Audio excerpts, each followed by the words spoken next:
Hello and welcome. Here we are. It's Wednesday again, July 14th, 2021.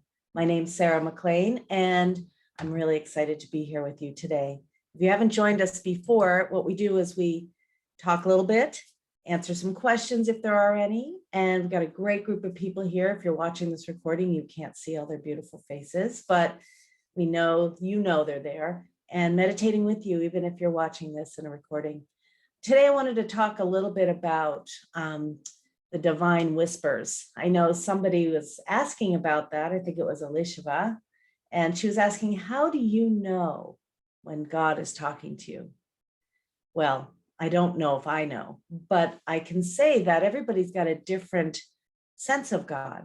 I was reading this book, How God Changes Your Brain, yesterday. It's written by a couple of neurologists, and they literally talk about and did a study on the way people perceive God and what that does to the brain.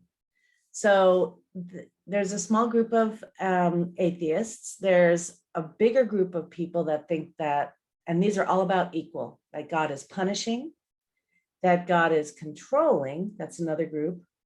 And there's another group that thinks God is benevolent, however you define the word God. So there are three groups of people, and they all see God about the same, but they all see God a different way, but there is about one third, and one third the way they see them.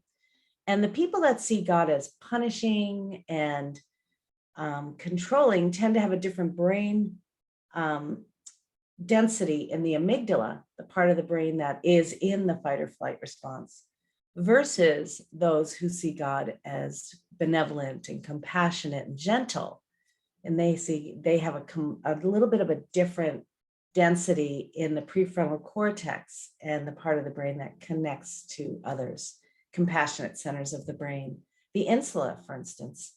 So I wanted to share that because even asking that question, Elisheva, there's no way to answer that question for everyone. But then it came to me to talk to you a little bit about the sensitivity that happens as we go deeper into our meditation practice and our spiritual practices. And I don't know if you've noticed that, but even, I often say meditating is like having a pair of dirty glasses on. You're not even aware they're dirty. And then somebody taking them off, like I do for my mother, and I clean them up and she puts them back on and says, wow, she didn't realize how dirty everything was. And then she looks through these clear glasses, right? That's what meditation's a little bit like. It lifts the shroud of stress and the I know mind and the ways that we see things before we actually connect with them. It lifts all of that so that you're able to see the world more clearly and to become more intimate with it. And the same is true for you and your relationship to your body and your own internal GPS, or as they say, your PGS, your personal guidance system. So some of us, as we go through these practices, have awakened to, I'd have to say, some clarity. And there are a bunch of clairs out there. You might have heard of the word clairvoyance, right? Clairvoyance is a sort of a spiritual gift, some people would say, but it's a way of clearly seeing. Now, sometimes you see things in your mind's eye before they happen. Sometimes you might see somebody and some people can see colors around them or light around something. So clairvoyance means clear seeing. And this is one of the spiritual gifts that some of us get. And sometimes one would say that the divine talks to us through this clear seeing, clairvoyance. Some of us tune into God or the universe or that divine spark or wisdom through clairaudience, clear audience, clear hearing. Now, what does that look like? It may be that you hear whispers that say, hey, go left, or go talk to that person, or don't get in the car today, or why don't you try something new? So clairaudience is that clear hearing. That's the way you are kind of prompted to take action or to see the world. And then, of course, there's clairsentience.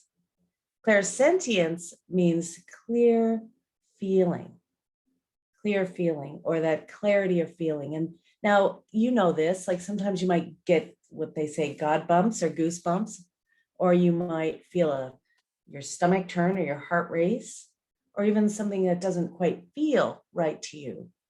That's clairsentience. Clairsentience is a knowing of feeling, right? It's a feeling that informs.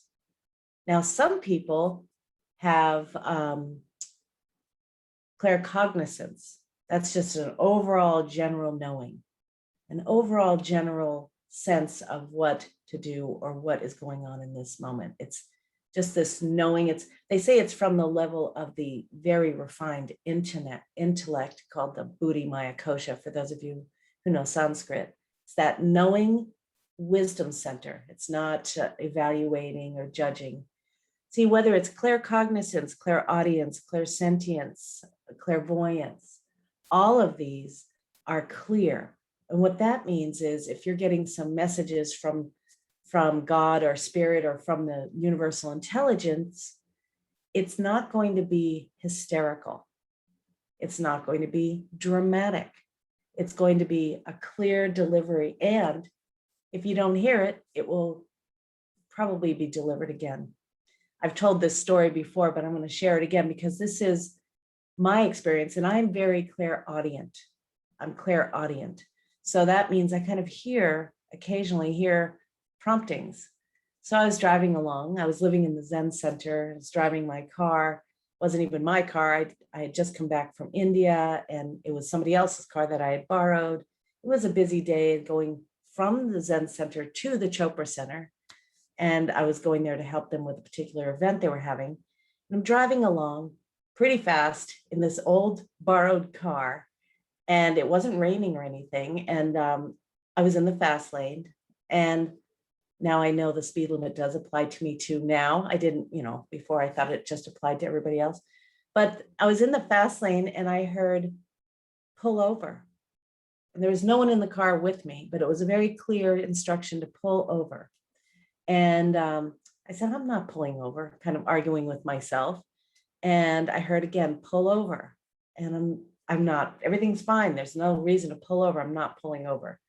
But instead, I kind of compromised and pulled into the slower lane. I didn't really do much else, except for the minute I got there, my whole car started to spin back to the fast lane, past the fast lane into the median on the side of the fast lane, facing the right direction, fortunately.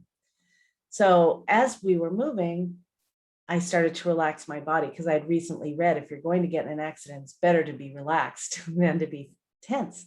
So I was relaxed, and I ended up like a little in shock, facing the right direction. My car was fine. Cars had been whizzing past me as I had spun out, and I didn't get hit. Now, what would have happened if I didn't listen to that little voice that said, pull over? I would have been flipping over to the other direction on the highway. So sometimes, but it was never a hysterical voice. It was never hysterical. And that's something that we learn. If you can take direction, and I'm not talking about psychosis or schizophrenia, but if you can take direction to those clear voices or that clear sentience, that clear sense, or that clear sight that you may see in your mind's eye or in the world, that is how God speaks to you. Yesterday, I was working with someone who's helping me here because we're getting ready for a teacher training intensive, the first one since December here in Santa Barbara. And, I told her about my mother who asked me the question, where do you believe in God? And we were reading, I was doing a quiz and writing out the quiz from How God Changes Your Brain. And she's very Christian. She has a different sort of sense of things than my particular religious belief. But I told her that my mother asked me if I believed in God. And I said, well, what else is there? So what I have come to know is the way I walk in the world, and this is to answer your question again, is that everything is speaking to us all the time.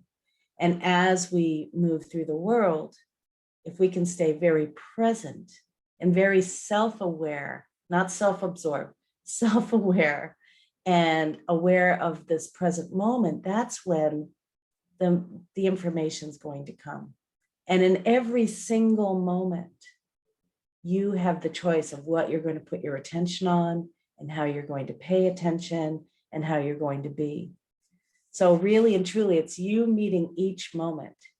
Some people, believe in angels and extraterrestrials and all of that, but I really believe in this moment,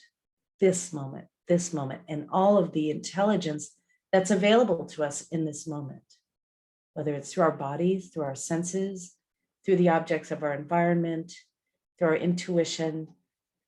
This is it. This is the key. So sometimes you'll have the thought, pick up that book and open it up just to any page, and you may get a message you need. Sometimes you may have the thought, or you may be looking at a book, and in the back of the book, it says, contact us, and you do. Whatever it is, that's how my life works. It's in the present moment. I have, as Eckhart Tolle says, given up waiting. Given up waiting. I'm not waiting for the secrets and the messages.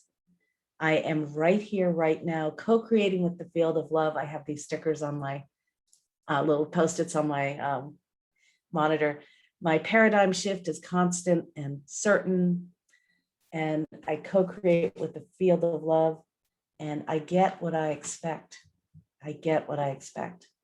So what is that? So you can just ask yourself that. Anyway, I hope that was helpful for you, for talking a little bit about how do you get those divine messages. They're coming all the time. They're coming at you all the time. We have to stop looking for them and simply just wait for them to tap us on the shoulder. And they will. And if you're not paying attention, they'll tap someone else on the shoulder. That's what happens. So we're reading some of these texts or some of these messages here. Hi, Carol from Washington. Hey, Becky from South Carolina.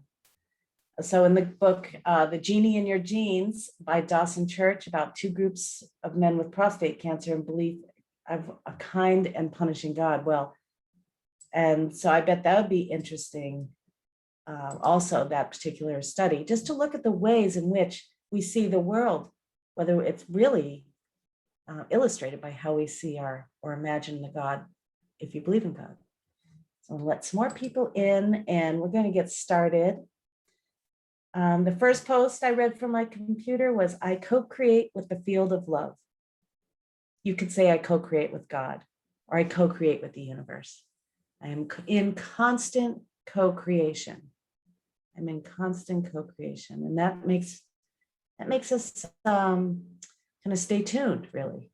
That word, stay tuned, right? Stay tuned. And one way to stay tuned is staying tuned to the body. I want to show you something. Let me see if I can show you this, and then we'll get into the meditation. Let me see if I can do the slideshow. So one way to stay tuned is by being self-aware, right? I'm going to mute you here, Lindsay. By being self-aware, because then you can recognize those feelings that if you're claircognizant or clairsentient, you recognize it. And we're talking specifically about emotional self-awareness, but I think this goes for all of it. This is part of our Mindfulness at Work program, but I wanted to show you the way to become self-aware is through the focused attention practices of breath awareness and the mindful body scan. But I wanted to show you something that I thought was interesting. This is let me just see if I can, one more thing here. So this is from scientists at the University of Finland in 2013. They were studying the body, and they were really looking to see if it's true that the body doesn't lie. And they asked people to map out, I don't know if you can see this, but map out what they feel and where they feel it in their bodies. Now, I don't know about you, but the red is hot and activated energy. It could be good energy. It's not bad energy. It's just activated, like the blood vessels are opening up and sending chills and shivers through your body. But the blue withdraws your energy. Look at this depression. Look at the one with depression on the bottom here. It's withdrawing the energy. Look at the one with anger, down the arms, like you're going to punch, right? And we know when the fight or flight is activated, it can feel like it's going down your arms. Now, if I were to draw this, it would also be down my legs, because when I feel fight or flight, I feel it in my legs, my whole body. But it's interesting to see, look at happiness lighting up the whole head like a big beam of sunshine, and love. Look at that one. Anyway, I think it's really interesting to tune into the body. And that's what we're going to be doing today, is we're going to tune into the body through a practice of a body scan. It's a guided body scan, of course. I'm going to guide you into it for about 20 minutes. And I invite you to sit back. Now, if you want to lie down, you can. Let's see here. If you want to lie down, you can, although you can do this certainly sitting up. This is a modified version of John Kabat-Zinn's body scan. I've taken out some words that I don't generally use, and we're going to have some fun.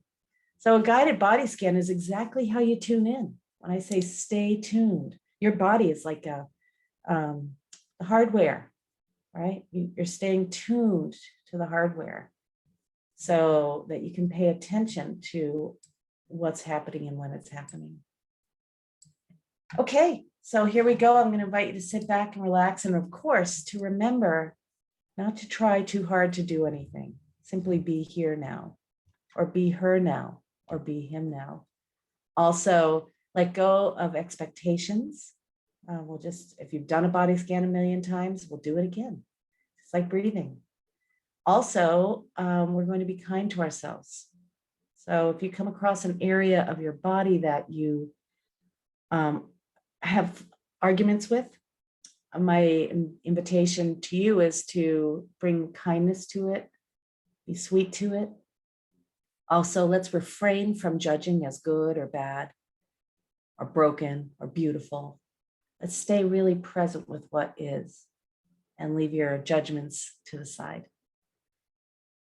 So let's begin by closing the eyes, although if you prefer, you can keep your eyes open at any time. You can open them if they're closed, and you can move your body at any time, scratching an itch, stretching, moving, or adjusting your posture. We're going to be practice being aware of each moment, this moment, and this moment. Letting go of the tendency to want things to be different. So as you sit or lie down, let your arms hang comfortably.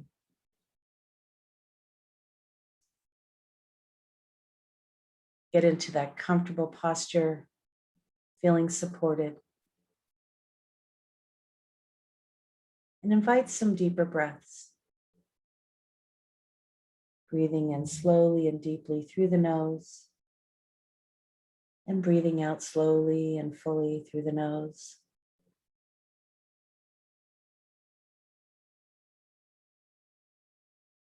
Letting your breath be deep just for a little bit to let the body know it's okay to relax.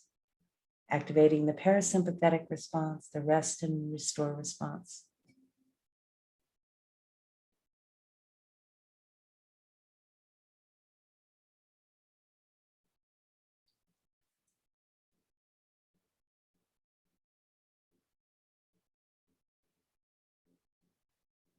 And then let your breath return to its natural rhythm and depth.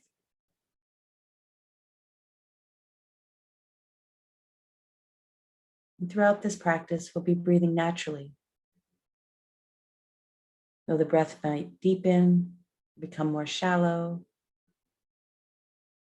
it might quicken or slow down.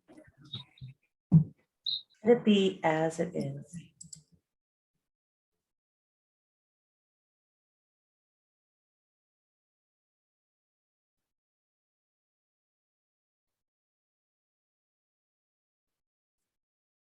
As you welcome the sensations of your natural breathing,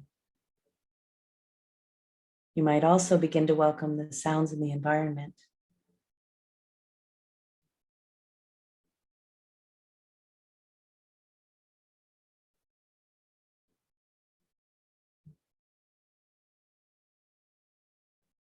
Whether the sounds are near or far, simply notice them. Notice the textures of them.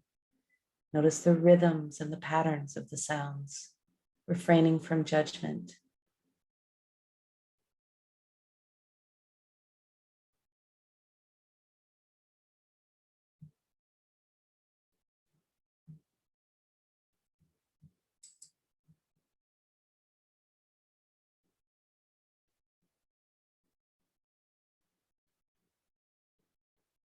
And then bring your attention back to the body here. Bringing your attention to the fact that you are breathing right here, right now.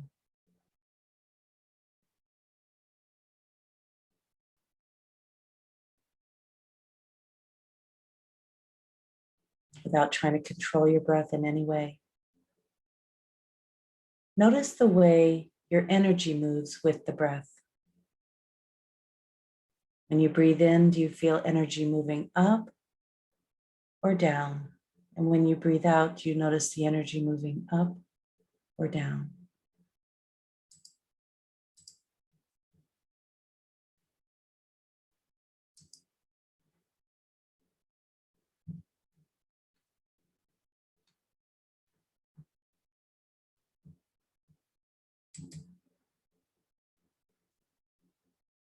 Notice your chest and belly as they expand and empty with the breath.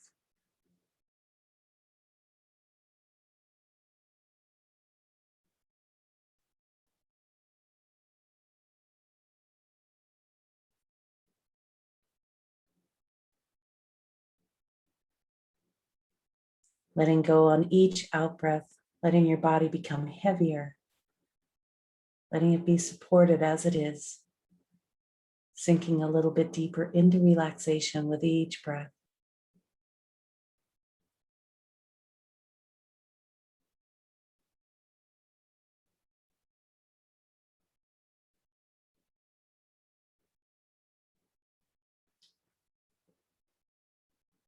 You can imagine now drawing your breath and your attention to your feet.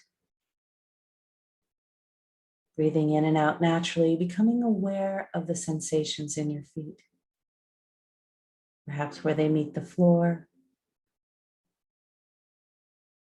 the temperature of them, whatever sensations are here.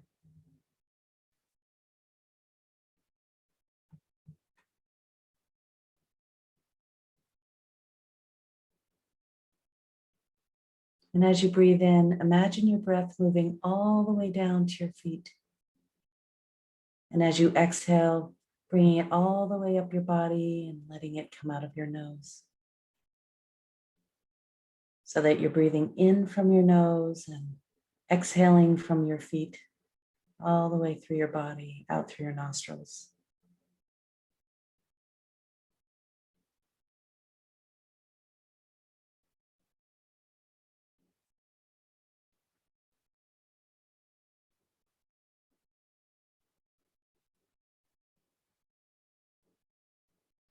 And drawing your attention and your breath now to your shins and your calves. The sensations in the lower legs, your ankles, your knees.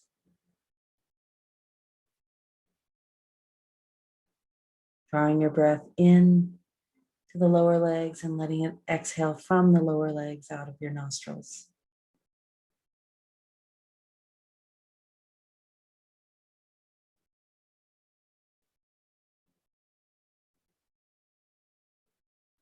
Tuning into the subtle sensations. Feeling beyond the surface and going right down to your muscles and bones.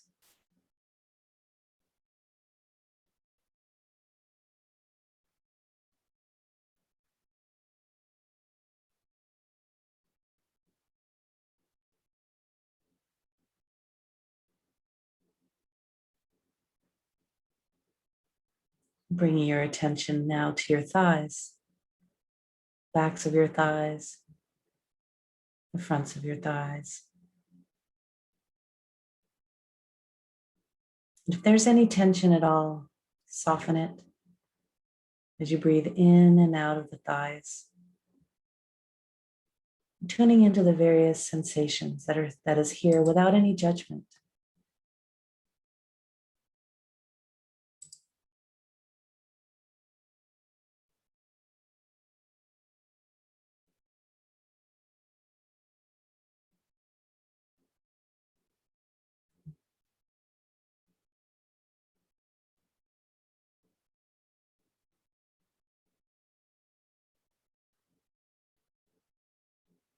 Noticing the points of contact wherever you happen to be sitting or lying. Maybe even the clothing on your skin.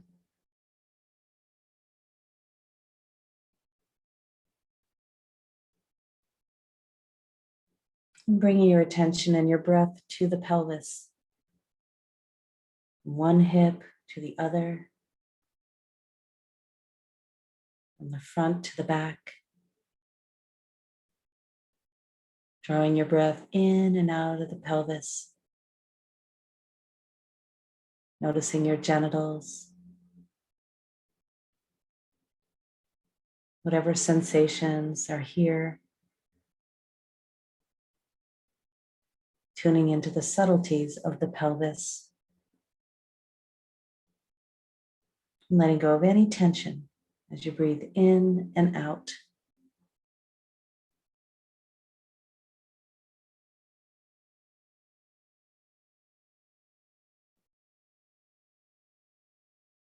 You're not trying to feel anything, letting everything be as it is, totally present in this moment.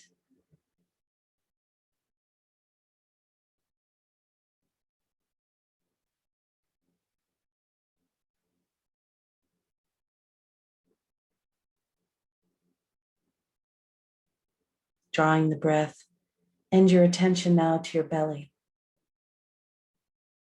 letting it soften, letting any tension or tightness be released, refraining from judgment.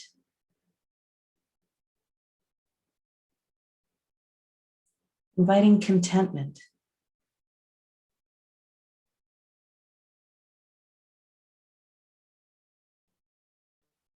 Tuning in to the inner workings of your torso.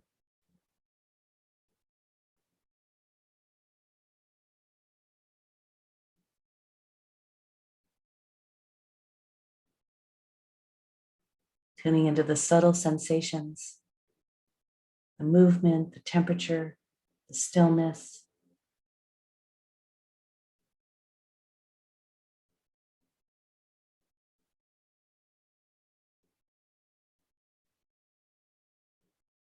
Then bringing your attention to your lower back.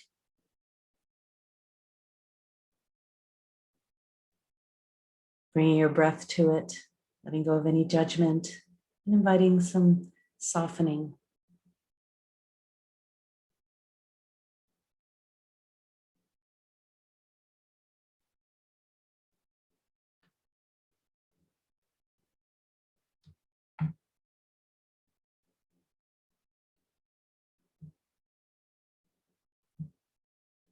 And moving to the upper back now.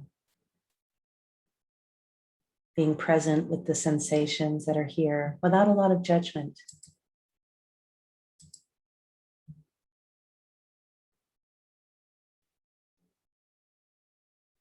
Softening it. Tuning into the temperature.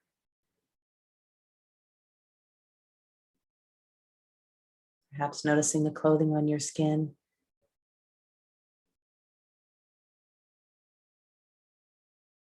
Your shoulder blades.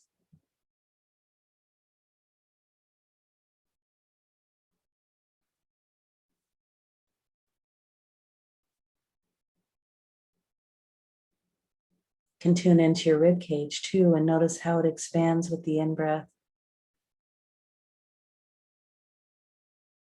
Moves in and out with the breath.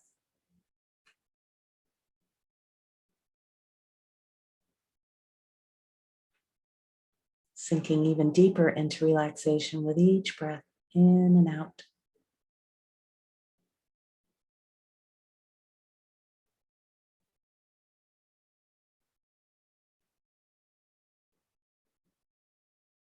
Bringing your attention to the front of your chest, to your breastbone, to your chest, to your breasts.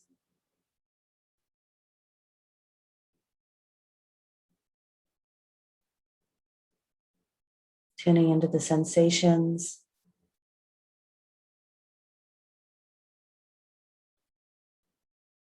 You might even be able to tune in to the rhythmic beating of your heart.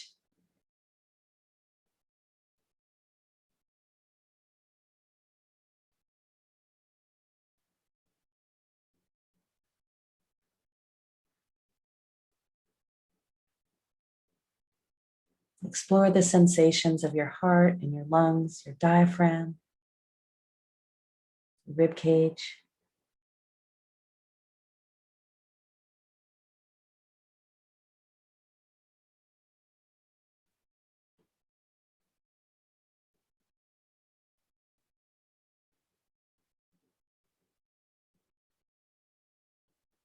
And now drawing your breath to your fingertips, to both hands. Imagine breathing in and out from your hands. Noticing where they're resting, noticing the subtle sensation of the air on the skin.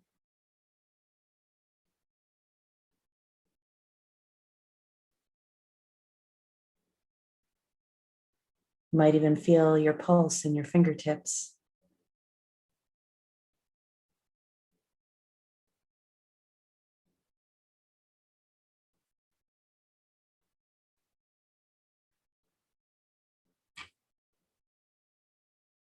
And expand your awareness to include the palms of your hands and the backs of your hands,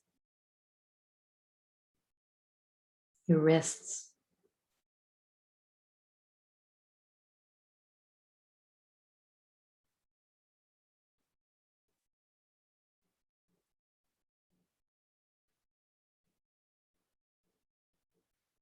drawing your attention to your forearms.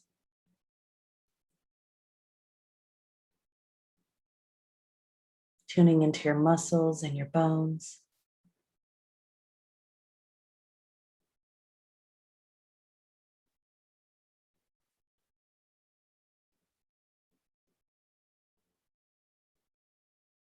Your elbows.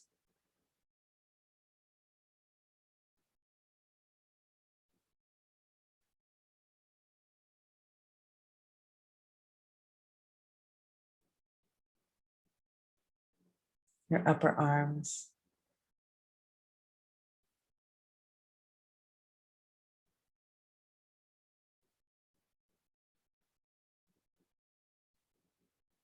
Your armpits. Breathing in all the way up to your shoulders.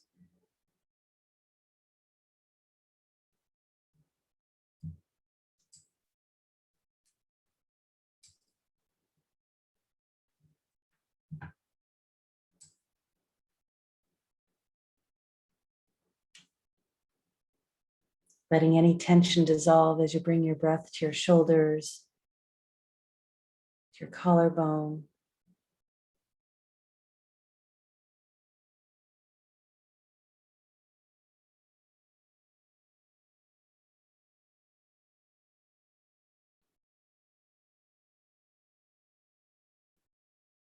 Being present to this moment and letting go of whatever impulses to move or to do something else. Come back here with your attention as you focus now on your throat.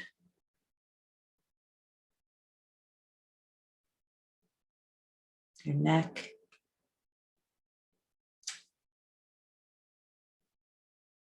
Tuning into the subtle sensation of the breath as it moves in and out through your trachea.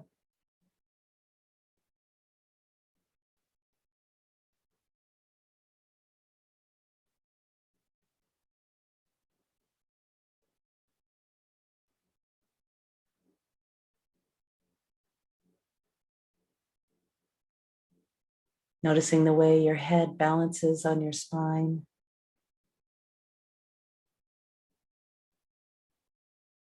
As you bring your attention to your entire head.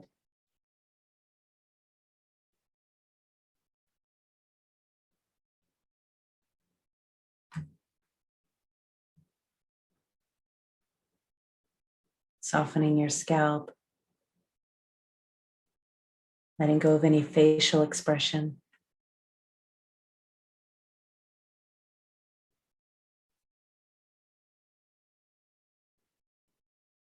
drawing the breath into your brain.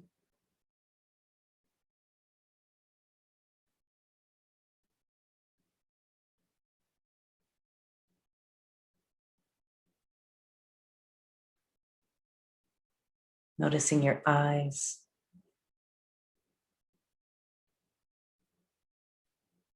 And subtle sensations.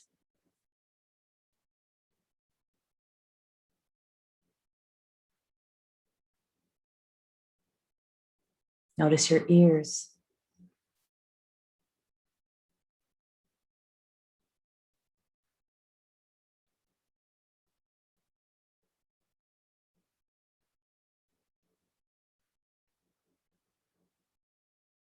Tune into your mouth and tongue.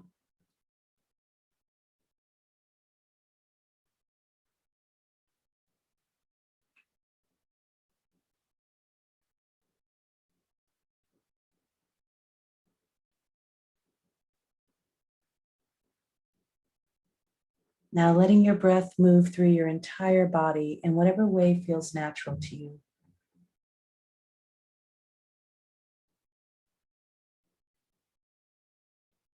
Experience your entire body breathing.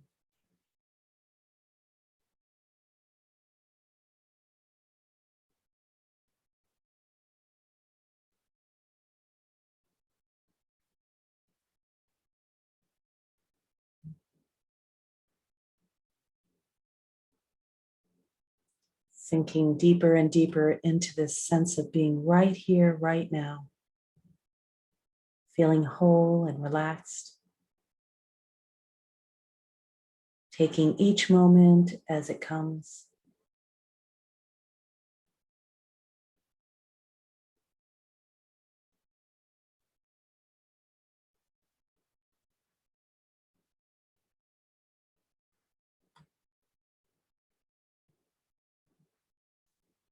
Allowing everything to be as it is.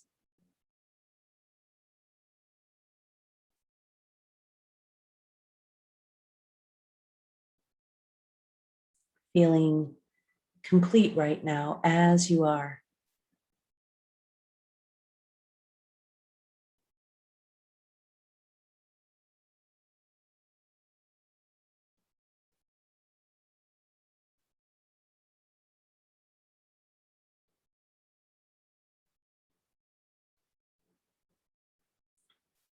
Bringing your attention to your entire body and noticing, without opening your eyes, where you begin and end. Sensing the spaciousness that's here and your space that you move in and sit in.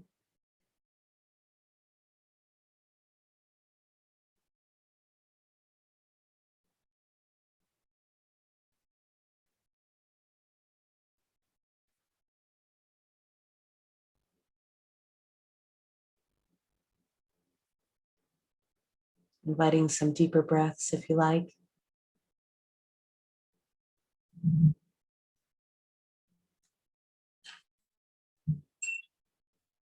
As we come out of meditation, I invite you to keep your eyes closed.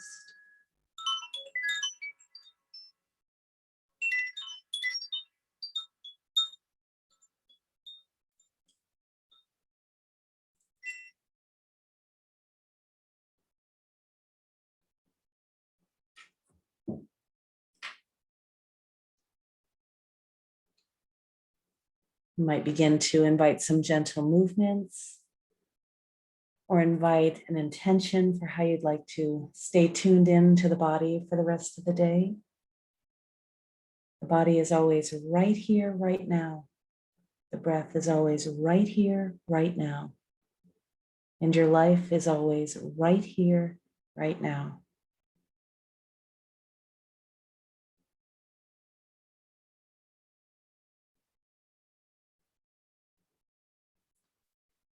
When you feel like you'd like to open your eyes, you can do that at your own pace, taking your time.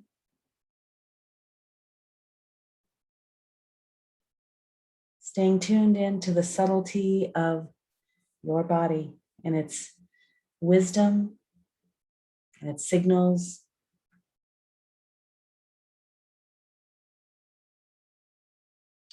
I invite you, if you'd like, to close the meditation by bringing your hands together, letting your thumbs rest on your breastbone, and bowing to your body, appreciating this ride of yours, your best friend, your confidant, and how it helps you go from place to place, this temple, and the miracle of being alive.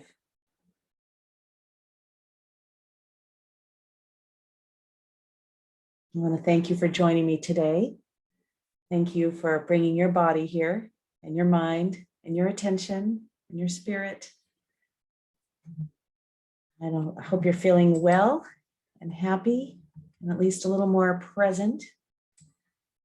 I think sometimes when we do this, we notice our tendency to judge things as good or bad or broken or beautiful or in need of healing. Sometimes to be present with what is can quiet the mind a little bit so that you're really present instead of inviting your overlay of judgment on top of what's here. So I'm going to stop recording. Thank you for joining us. As we like to say, it's all about love.